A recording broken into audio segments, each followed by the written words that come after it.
Há momentos em que o mundo muda sem fazer barulho. Não há explosões, não há avisos. O silêncio domina tudo. Apenas um detalhe fora do lugar. Uma palavra trocada. Um olhar sustentado por tempo demais. Um silêncio que dura um segundo além do normal.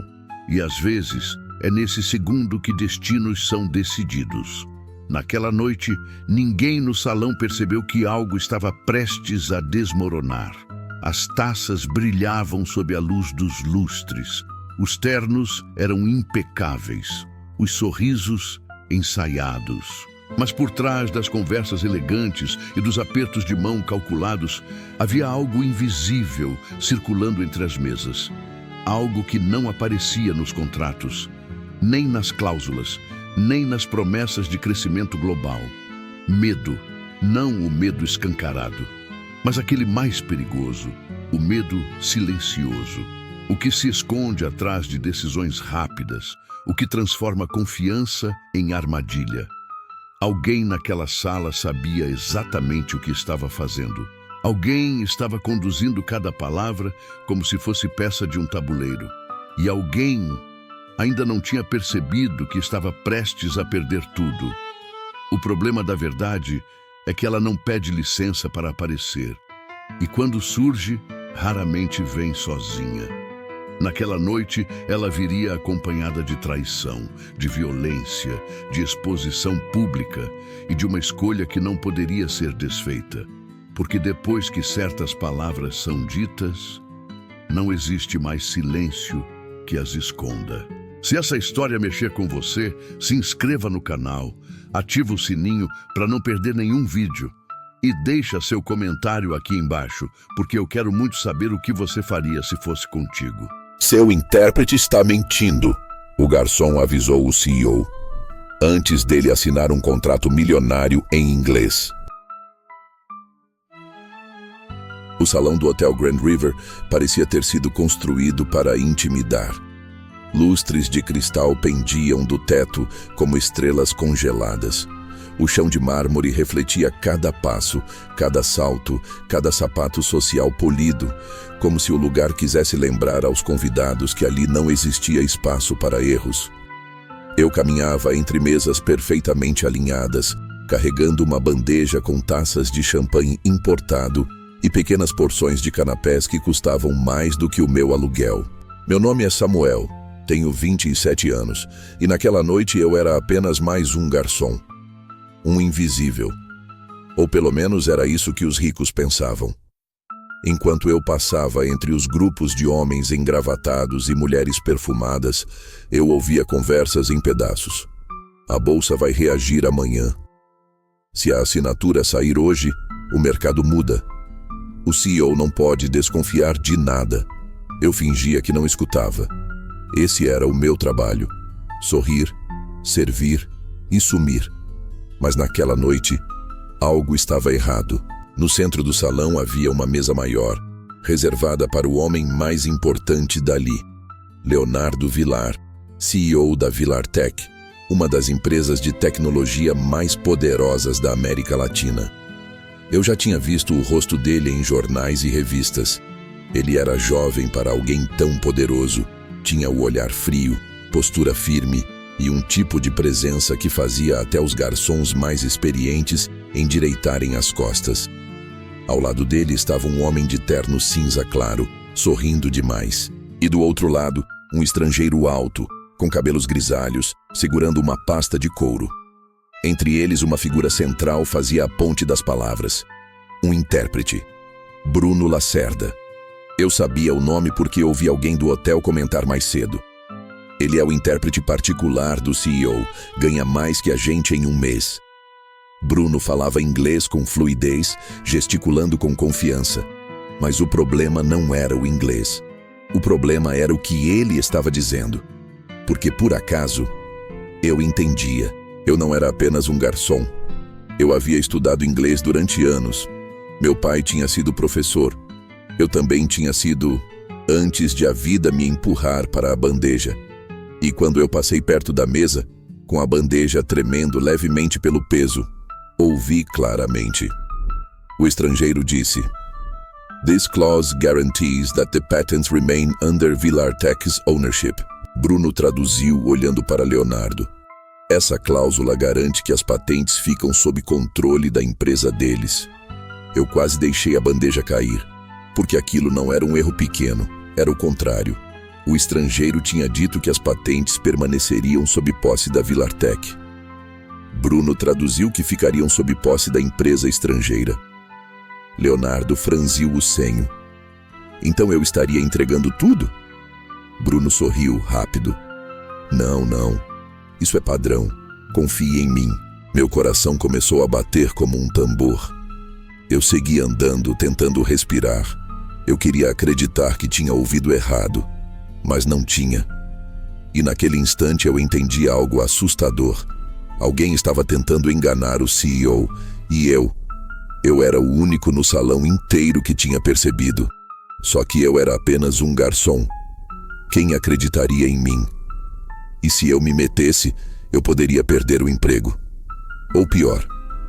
Mas quando olhei de novo para Leonardo, vi no rosto dele uma sombra de dúvida.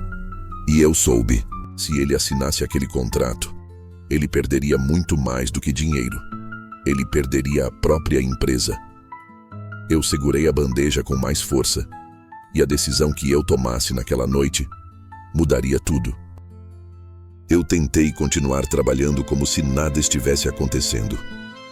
Mas a cada passo, a conversa da mesa principal me puxava de volta.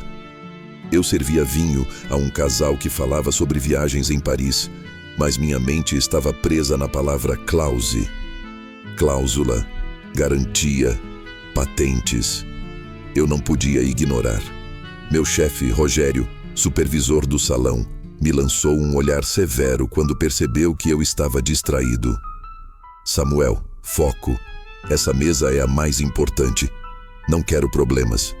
Eu engoli em seco. Sim, senhor, mas a minha garganta estava seca. Eu me aproximei novamente da mesa principal, agora carregando uma garrafa de vinho tinto. Bruno continuava traduzindo. O estrangeiro abriu um sorriso e disse: "Once signed, the contract is irreversible." Bruno traduziu: "Assim que assinado, o contrato pode ser revisto depois, se necessário." Eu senti uma pontada no estômago. Não podia ser. Ele estava mentindo descaradamente. O estrangeiro tinha dito que era irreversível. Bruno disse que poderia ser revisto. Leonardo se recostou na cadeira. Ele parecia confortável demais, como se a confiança no intérprete fosse uma armadura. E talvez fosse isso. Um CEO confia em seus especialistas, mas especialistas também traem. O estrangeiro olhou para Bruno, como se confirmasse que tudo estava indo como planejado. Bruno assentiu discretamente. Foi um gesto mínimo, mas eu vi, e ali eu entendi que aquilo não era um mal-entendido, era uma fraude. Eu me afastei e fui para a área de serviço, atrás das cortinas. O barulho do salão ficou distante. Ali, perto da cozinha, o ar cheirava a molho, gordura e café. O mundo real. Eu encostei na parede e passei a mão no rosto. Meu pai sempre dizia: "Samuel, a língua é uma arma. Quem domina as palavras, domina as decisões." Eu nunca imaginei que veria isso acontecer de forma tão literal. O contrato milionário estava sendo manipulado por um homem que transformava inglês em mentira. E eu, que tinha passado anos tentando fugir do meu passado, agora era puxado para ele. Eu poderia ficar calado, fingir que não era comigo, mas eu também lembrava da última conversa que tive com minha mãe, semanas antes. Ela estava doente e eu precisava do emprego. Mas ela tinha segurado minha mão e dito: "Filho, dinheiro vai e volta, mas caráter, esse é o único luxo que ninguém pode comprar." Eu fechei os olhos. Se eu ficasse quieto, eu estaria vendendo o meu caráter e vendendo a verdade. Eu respirei fundo e voltei ao salão. A mesa principal estava mais agitada. Um funcionário trouxe o contrato impresso, grosso, com páginas e páginas. A caneta já estava ali, pronta. Leonardo olhou para Bruno. Tem certeza que está tudo certo? Bruno sorriu. Absoluta. Esse contrato vai te colocar no topo mundial. O estrangeiro abriu a pasta e empurrou o documento. Leonardo pegou a caneta. E naquele segundo eu senti o tempo desacelerar. Eu estava a poucos metros. Eu podia ouvir o som da caneta sendo destampada. Se eu não falasse agora, seria tarde. Minhas pernas tremeram. Meu coração parecia tentar escapar pelo peito. Eu me aproximei. Senhor Leonardo. As palavras saíram antes que eu pudesse controlar. Todo o salão pareceu congelar. Rogério virou a cabeça na hora. Bruno olhou para mim como se eu fosse um inseto. Leonardo levantou os olhos. O que foi? Eu engoli seco. Desculpe interromper, mas seu intérprete está traduzindo errado. O silêncio que caiu foi tão pesado que parecia esmagar. Bruno se levantou lentamente. Quem é você? Eu senti o sangue sumir do meu rosto. Eu sou o garçom. Leonardo franziu o senho. Você fala inglês? Eu assenti. Falo. Bruno soltou uma risada falsa. Isso é ridículo. Ele está querendo aparecer. Mas Leonardo não riu. Ele olhou para o contrato. Depois olhou para mim e disse: Traduza essa última frase então. O estrangeiro falou novamente. Once signed, the contract is irreversible. Eu respirei fundo. Ele disse: Depois de assinado, o contrato é irreversível. Bruno ficou imóvel. Leonardo encarou Bruno. Você me disse que poderia ser revisto. Bruno tentou sorrir. Foi só uma forma de falar. Leonardo apertou os olhos. Não. Você mentiu. E naquele instante eu soube. Eu tinha acabado de entrar em uma guerra. O estrangeiro respirou fundo. Leonardo, this is business. Leonardo levantou.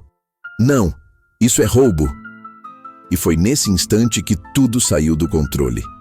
Bruno, que estava sendo conduzido pelos seguranças, reagiu de forma inesperada.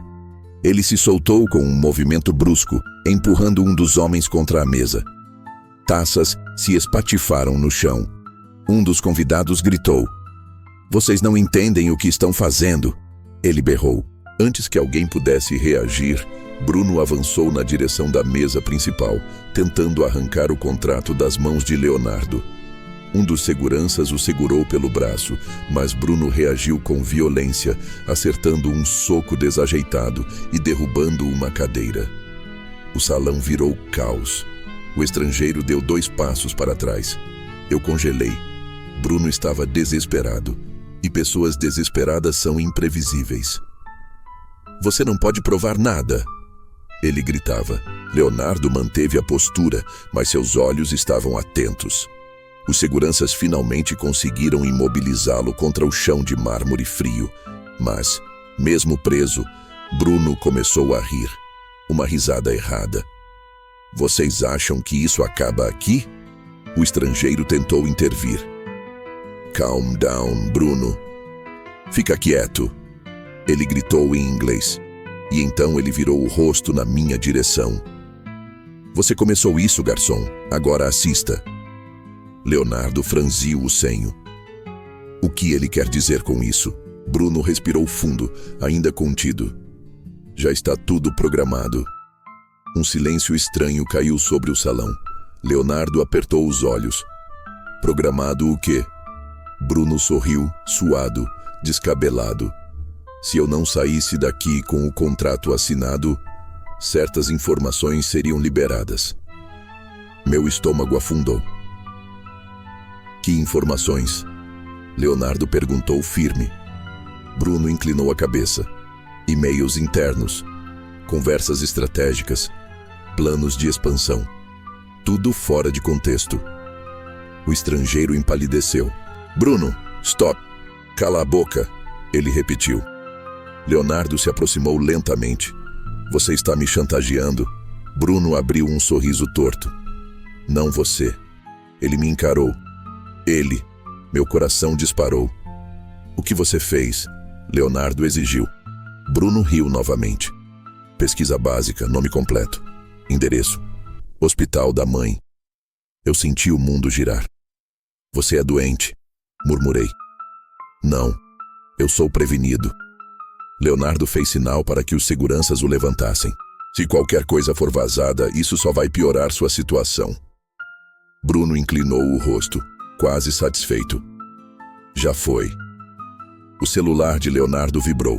Depois outro e outro. Um dos executivos no fundo do salão olhou para a tela e ficou pálido. Senhor, a imprensa. Leonardo pegou o próprio telefone. Notificações explodiam. Suposto escândalo financeiro na Vilartec. Fontes indicam irregularidades em negociação internacional. Empresa pode estar escondendo cláusulas abusivas. Meu sangue gelou. Eles inverteram a narrativa. Eu sussurrei. Bruno abriu um sorriso triunfante. Eu disse, fora de contexto, o estrangeiro agora parecia tão nervoso quanto nós. That wasn't the plan. Leonardo levantou os olhos devagar. Então não era só sobre mim. O salão já não era mais um evento corporativo, era cena de crise. Convidados cochichavam. Alguns já digitavam freneticamente nos celulares. Fotos estavam sendo tiradas. Chantagem pública. O escândalo estava armado. Leonardo respirou fundo. E pela primeira vez, vi nele não apenas raiva, mas cálculo. Ele se aproximou de Bruno. Você acha que vazamentos me derrubam? Bruno sustentou o olhar. O mercado não gosta de escândalos. Leonardo então fez algo inesperado. Pegou o próprio celular e abriu uma transmissão ao vivo. Ali, no meio do salão, câmeras viraram para ele. Convidados ficaram imóveis. Já que querem transparência, ele disse olhando diretamente para a lente. Vamos ter transparência. Meu coração batia no ouvido. Leonardo continuou. Hoje, minha empresa foi alvo de uma tentativa de fraude internacional. Tenho provas, tenho gravações e tenho testemunhas. Ele virou a câmera na direção de Bruno, contido pelos seguranças. E o responsável está aqui. O estrangeiro tentou sair discretamente, mas Leonardo apontou. E o parceiro também. O salão explodiu em murmúrios. Leonardo voltou a câmera para si. Todas as informações vazadas serão analisadas publicamente. Não temos nada a esconder. Ele desligou a transmissão e me olhou. Se querem guerra de narrativa, nós damos verdade. Bruno perdeu o sorriso, porque o jogo tinha virado de novo. A chantagem pública agora tinha testemunhas, e o vazamento não era mais uma arma escondida, era prova. As sirenes da polícia começaram a ecoar ao longe. Bruno fechou os olhos por um segundo, talvez percebendo finalmente que tinha ido longe demais. Os seguranças o levaram.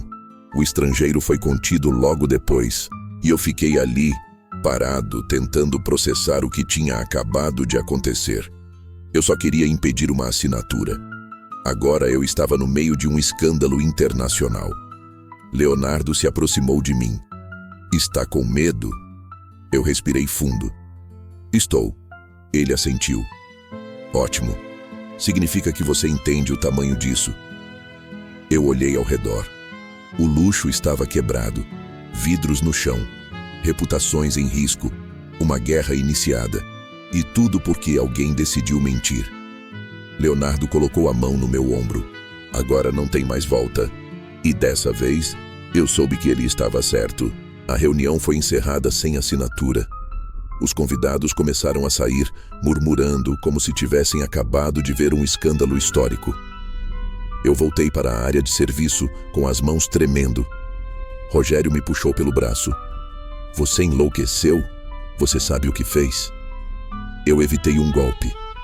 Você arruinou uma negociação milionária. Não, eu salvei ele. Rogério me soltou como se eu fosse veneno.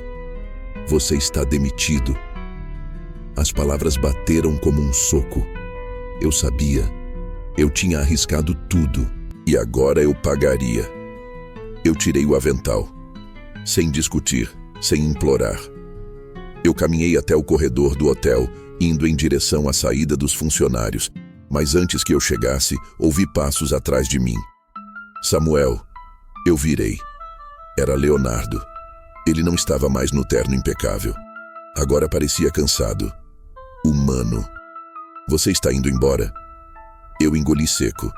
Fui demitido. Leonardo olhou para Rogério. Ele não foi demitido. Rogério gaguejou. Senhor, ele interrompeu. Leonardo deu um passo à frente. Ele interrompeu um crime. Rogério ficou em silêncio. Leonardo voltou para mim. Você tem formação? Eu hesitei. Eu fiz letras, inglês, mas a vida aconteceu. Leonardo assentiu lentamente. E você trabalha aqui por quê?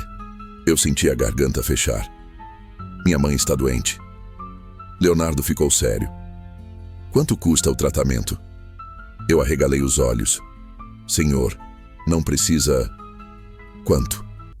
Eu respondi baixo. 17 mil reais por mês. Leonardo respirou fundo. Eu gasto isso em um jantar. Ele tirou um cartão do bolso e me entregou. Amanhã, 8 horas, no meu escritório. Eu segurei o cartão como se fosse fogo. Por quê? Leonardo respondeu com uma frieza tranquila. Porque eu preciso de gente que não venda a verdade. Rogério parecia em choque. Eu também. Leonardo se virou para ir embora, mas antes de sair, ele parou. Samuel. Sim? Ele olhou para mim. Bruno não fez isso sozinho. Meu estômago afundou. Eu sei. Leonardo assentiu. Então venha amanhã. E venha preparado. Ele foi embora. E eu fiquei ali, parado, segurando um cartão que valia mais do que qualquer gorjeta. Mas junto dele vinha algo mais pesado. Uma sensação de que eu tinha entrado em um mundo perigoso e que o homem que eu desmascarei não iria simplesmente desaparecer. Naquela noite, quando eu cheguei em casa, minha mãe estava dormindo no sofá. A respiração dela era fraca. Eu sentei ao lado e segurei sua mão. E pensei, se eu falhar agora, eu perco ela. Eu perco tudo. Na manhã seguinte, eu acordei antes do sol, coloquei a melhor camisa que eu tinha e fui para o endereço no cartão. O prédio da Villartec era um gigante de vidro. Na recepção, me olharam como se eu não pertencesse, mas quando eu mostrei o cartão, a recepcionista mudou o rosto. O senhor Samuel, pode subir. O elevador subiu tão rápido que meu estômago ficou leve. Quando a porta abriu, eu vi Leonardo de pé, olhando pela janela. Você veio. Eu vim. Ele se virou. Então sente. Eu sentei. E ele jogou uma pasta na mesa. Isso aqui é tudo que eu consegui sobre Bruno. Eu abri. E meu sangue gelou. Fotos, extratos, transferências. Bruno tinha recebido dinheiro do grupo estrangeiro. E não era pouco. Leonardo se inclinou. Ele me traiu. Mas eu quero saber quem está por trás. Eu olhei para ele. E onde eu entro nisso? Leonardo respondeu. Você ouviu o que ninguém ouviu. Ele bateu na mesa. E agora eu quero que você me ajude a derrubar essa rede. Meu coração disparou. Eu não era policial. Eu não era advogado. Eu era um garçom. Mas naquele instante, eu também era a única pessoa em quem ele confiava. E eu sabia que não podia dizer não. Leonardo me levou para uma sala menor, longe das janelas. Lá dentro havia apenas uma mesa, um computador e um quadro branco. Parecia uma sala de guerra. Eu não confio em ninguém da minha equipe agora, ele disse. Se Bruno foi comprado, outros podem ter sido. Eu senti um arrepio. Você acha que tem mais gente envolvida? Leonardo assentiu. Tenho certeza. Ele abriu o notebook e mostrou um e-mail. Essa negociação não apareceu do nada. Eles me perseguem há meses. Eu li as mensagens. O grupo estrangeiro se chamava North Crown Investments, uma empresa que parecia limpa, mas as palavras eram frias, calculadas. como se cada frase tivesse sido escrita para empurrar Leonardo para o abismo. Leonardo olhou para mim. O que você faria se quisesse destruir alguém sem levantar suspeitas? Eu pensei. Eu faria parecer que foi escolha dele. Leonardo sorriu de canto. Exatamente. Ele se levantou e começou a andar pela sala. Eles querem minhas patentes, querem minha tecnologia e querem me colocar em um tribunal estrangeiro. Ele parou. E o pior é que eu quase caí. Eu respirei fundo. Não caiu porque você desconfiou. Leonardo me encarou. Não, eu não desconfiava. Eu confiava no Bruno. Ele apontou para mim. Você foi a única razão de eu estar vivo financeiramente hoje. Eu senti um peso. A palavra vivo parecia exagero. Mas naquele mundo, dinheiro era vida. Leonardo sentou. Quero que você trabalhe comigo. Como? Como tradutor, como assessor linguístico e como meus olhos. Eu ri, nervoso. Isso parece perigoso. Leonardo respondeu. É. Ele ficou sério. Bruno não vai parar, e a North Crown também não. Eu olhei para a pasta. Você quer denunciar? Leonardo deu um sorriso amargo. Denunciar? Para quem? Eles têm advogados, influência, dinheiro. Ele se inclinou. Eu quero provas. Naquela tarde, ele me levou para conhecer a equipe jurídica dele. Uma sala cheia de gente séria, advogados, analistas. Mas Leonardo não apresentou meu nome. Ele apenas disse, ele é parte do plano.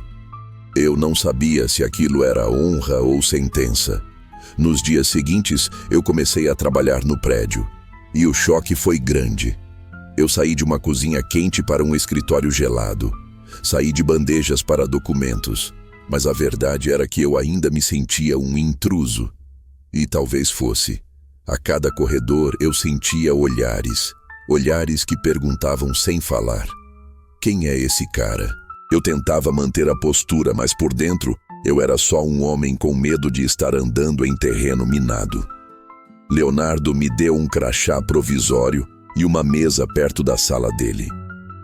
Se alguém perguntar, você é meu consultor de comunicação internacional. Isso não vai levantar suspeita? Leonardo sorriu sem humor. Suspeita já existe, agora só estamos escolhendo quem vai cair primeiro. No terceiro dia, um detalhe estranho aconteceu. Eu estava no refeitório corporativo, segurando um café, quando ouvi duas funcionárias conversando em voz baixa. Dizem que o Bruno sumiu ontem. Sumiu? Ninguém sabe onde ele está. Eu congelei. Bruno sumido. Isso significava duas coisas. Ou ele estava fugindo, ou estava sendo protegido. Quando voltei para a sala, Leonardo percebeu minha expressão. O que houve? Ouvi dizer que o Bruno desapareceu. Leonardo fechou o punho. Eu sabia. Ele se levantou e abriu uma gaveta, tirando um envelope. Então vamos acelerar. Ele me mostrou fotos recentes. Bruno entrando em um prédio comercial, acompanhado por dois homens que eu nunca tinha visto. Quem são? Não sei ainda, mas sei que não são seguranças comuns. Leonardo respirou fundo. Eles estão tentando reorganizar as peças antes que eu faça qualquer movimento. Eu engoli seco. Então a próxima reunião pode ser uma armadilha para você. Leonardo me encarou. Ou pode ser a nossa chance. Aqui tem uma proposta falsa revisada pelos meus advogados. Um contrato aceitável. Eu peguei o envelope. Você quer oferecer isso a eles? Quero fazer eles acreditarem que venceram. Leonardo se aproximou. E quando eles relaxarem, nós vamos pegar a confissão. Eu senti um arrepio. E se eles perceberem? Leonardo respondeu baixo. Então você e eu viramos alvo. Naquele instante, meu celular vibrou. Número desconhecido. Uma mensagem simples. Você estragou o jogo errado. Eu congelei. Meu sangue virou gelo. Outra mensagem chegou. Sua mãe não pode pagar por isso. Meu corpo inteiro tremeu. Eu me levantei da cadeira tão rápido que quase derrubei tudo. Leonardo percebeu. O que foi? Eu mostrei a tela. O rosto dele endureceu. Eles descobriram. Como?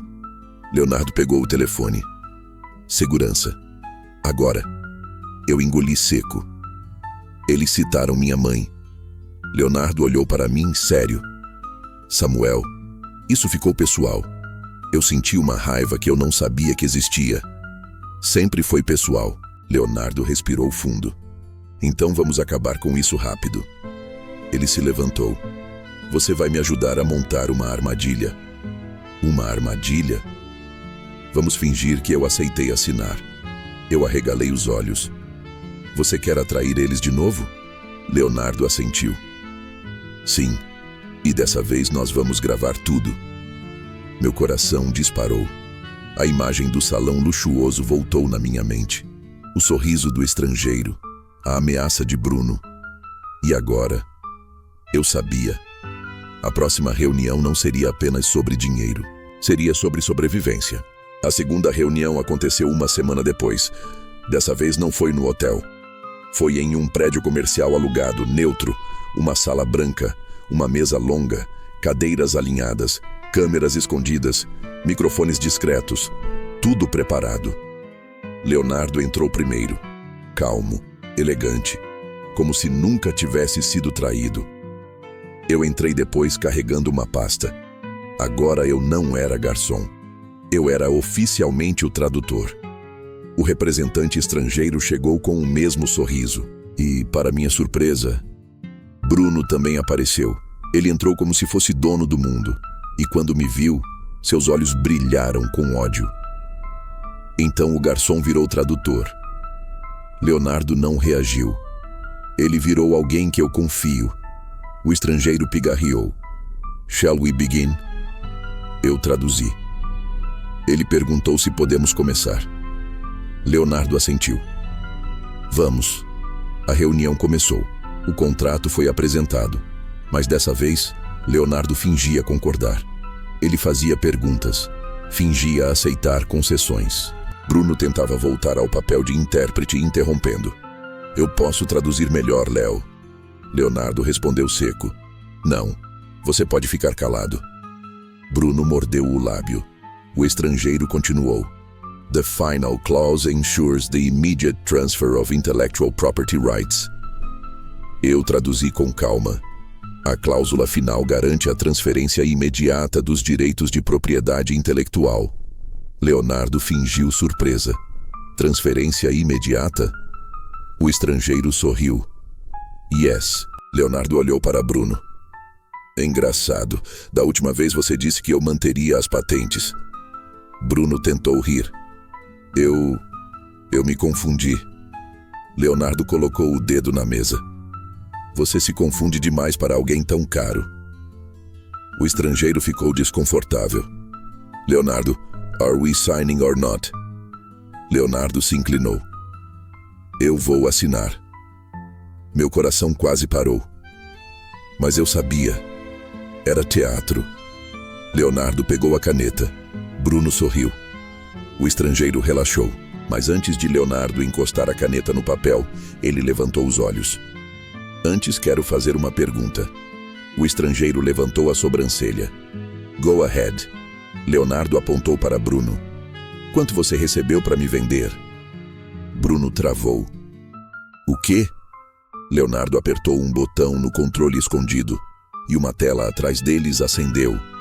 Com provas, transferências bancárias, mensagens, e-mails. O rosto do estrangeiro perdeu a cor. Bruno se levantou. Isso é ilegal. Leonardo sorriu. Ilegal é mentir para me roubar. Bruno olhou ao redor. Vocês não têm direito, Leonardo falou alto. Segurança. A porta abriu. Homens entraram. Bruno tentou correr, mas foi segurado. O estrangeiro levantou as mãos. Leonardo, we can negotiate. Leonardo respondeu. Agora quem negocia é a polícia. Eu observei com o coração acelerado, e pela primeira vez eu senti que o poder tinha mudado de lado. Bruno foi algemado. O estrangeiro também. Leonardo respirou fundo. O silêncio tomou conta. Eu olhei para ele. Acabou? Leonardo me encarou. Não. Ele pegou o contrato e rasgou no meio. Agora começa. Eu franzi o senho. Como assim? Leonardo olhou para a janela. Eles eram só a ponta. Ele voltou o olhar para mim. E você, Samuel? Você acabou de ganhar inimigos grandes. Meu estômago afundou. Leonardo colocou a mão no meu ombro. Mas também ganhou algo que ninguém pode tirar. O quê? Ele respondeu. Respeito. Eu engoli seco. Pensei na minha mãe, no emprego, no medo e no homem que me ameaçou. Eu respirei fundo. Então vamos terminar isso. Leonardo sorriu de canto. Bem-vindo à guerra. E naquele instante, eu soube. Eu não era mais invisível. O garçom tinha desaparecido. E no lugar dele, nascia alguém que finalmente tinha voz. Meses depois, Bruno foi condenado. A North Crown perdeu credibilidade. A imprensa explodiu com o escândalo. E eu fui contratado oficialmente pela Villartech, não como garçom, mas como consultor. Minha mãe conseguiu o tratamento. E em uma noite simples, quando eu sentei ao lado dela e vi seu sorriso voltar, eu percebi algo. A verdade tem preço, mas a mentira custa muito mais. E às vezes, um simples garçom pode ser o único capaz de impedir que o mundo desmorone. Porque no fim, não é o cargo que define quem você é. É a coragem de falar quando todo mundo escolhe se calar. Se essa história mexeu com você, se inscreva no canal, ativa o sininho para não perder nenhum vídeo e deixa seu comentário aqui embaixo, porque eu quero muito saber o que você faria se fosse contigo.